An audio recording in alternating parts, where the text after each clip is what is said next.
morning, everybody. I want everybody here to imagine something. I want you to imagine something you could do to make the world a better place. Something you can all do to express yourself. Something you can all do to make yourself heard. Now, with the raise of hands, how many of you would like to do that? Would like that? A lot of us, right? Now, what if I told you this was all possible if you just became a little bit more involved in politics and we voted? Now, with raise of hands, how many of you voted in the last election? The one a couple of weeks ago? Yeah. Not as many, right? Well, we all have the ability to vote. We all are of age to vote. We all have the knowledge to vote. We have the ability to make good decisions. That's why we're sitting in the seats that we're sitting, right? We make good decisions.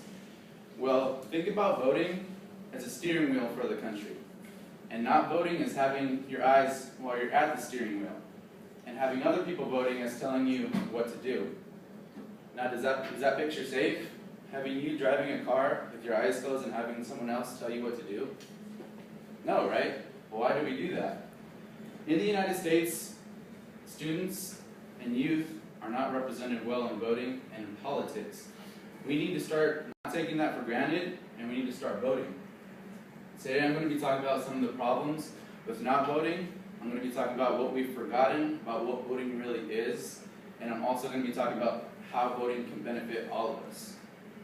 So to start off, again, youth is not represented well. The problem with this is that it creates an imbalance in our system. I read in a magazine article from The Economist that said that in 2010, people from ages 18 to 24 years of age, in the non-presidential election, only 21% of those people voted. Now think about it. 21%.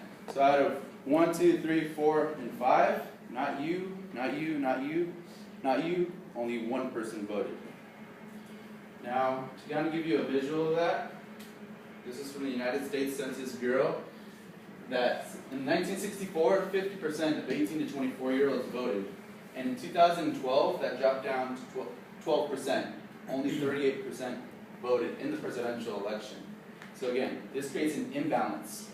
And for example, for certain groups, for example, the Republican group, they dominate these types of ballots because Republicans tend to be a lot older. And also to make something clear, is I'm not here to judge you on your political mindset, whether you follow whatever group. I'm just telling you that you have an opportunity to make yourself heard and to make a difference in your society.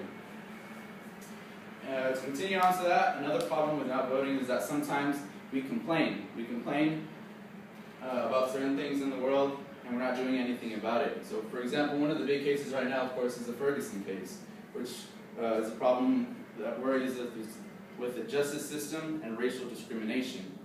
If we were to become a little bit more involved in politics, we can start promoting certain programs that deal with these certain things, or we can start looking at future representatives that promote programs controlling these things.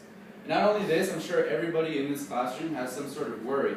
One being, of course, student debt. I'm sure everybody would like some sort of change in that. And not only that, but there's gay marriage, there's poverty, there's environmental problems. All these things can be changed through voting. There's propositions, like in the last non-presidential election, that had to do a lot with environmental problems. If we were to vote, we can start making good, positive changes in our society. To go to my second point, which is what we've forgotten about what voting really is. And voting really is a privilege. And not only a privilege, but it's an obligation that we have. For example, me, my family, we had to work hard to get into this country and to be able to have the benefits that we have today. My mom didn't. I just became an American citizen just about a year ago through my mom. She had to go through countless processes, whether it was filling out a paper there, signing this, going here, going there, taking tests. And I had to help her through all these different processes just to have the benefits that we have today. And I kind of want to go back in time, think about it. Back in where we used to fight in the war, where blood was shed just to have the system that we have today, which is democracy, which is the opportunity to have a chance to be heard, opportunity to be able to vote. Think about that. Today we just take that for granted. People fought for this, for what we have today. It's all about having a chance to be heard. And don't get me wrong, I'm not trying to make anybody feel bad for not voting. I didn't vote in the last election, actually because I wasn't educated enough. But I'm definitely motivated, and I hope you guys are motivated to vote in the next election. Not only because it's a good thing, but because it benefits all of us, which brings me into my last point, which is the benefits. The first part is that it benefits the changes that we see. Once we become more involved in voting and politics, we start seeing these changes.